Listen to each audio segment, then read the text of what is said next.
নিচে যে গানটি হচ্ছে, গানটি একবার শুনুন, তারপরে আমি আপনাদের বলছি। সাধু বাবা হব, এবার আমি ভণ্ড বাবা হব। দেখুন, জপের মালা নিয়ে, তারপরে মানে কপালে তিলক করছে, কণ্ঠে তুলসী মালা আছে, নিয়ে কিরকম একটা ভণ্ড একটা তামসিক গানে একটা নাচ করছে। কত বড় নির্লজ্জ, কত বড় বেহায়া, কত বড় কত বড় একদম নিকৃষ্ট মন মানসিকতার হইলে পরে এইরকম গানের সাথে জপের মালা নিয়ে তিলক করে নাচতে পারে। এবার আমি সাধু বাবা হব, এবার আমি ভণ্ড বাবা হব। এই গানটার মাঝে সাধুক যে নিন্দা করা হচ্ছে, সেটা কি তারা একবার বুঝতে পারছে? গান বোঝেন? গান কোনটা?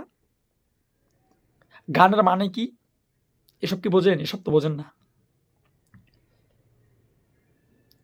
মানে ভাইরাল হওয়ার এতটাই যদি ধান্দা থাকে না, তাহলে মানে এসব কথা বলতে নেই, আমাদের মুখে এসব কথা শোভা পায় না।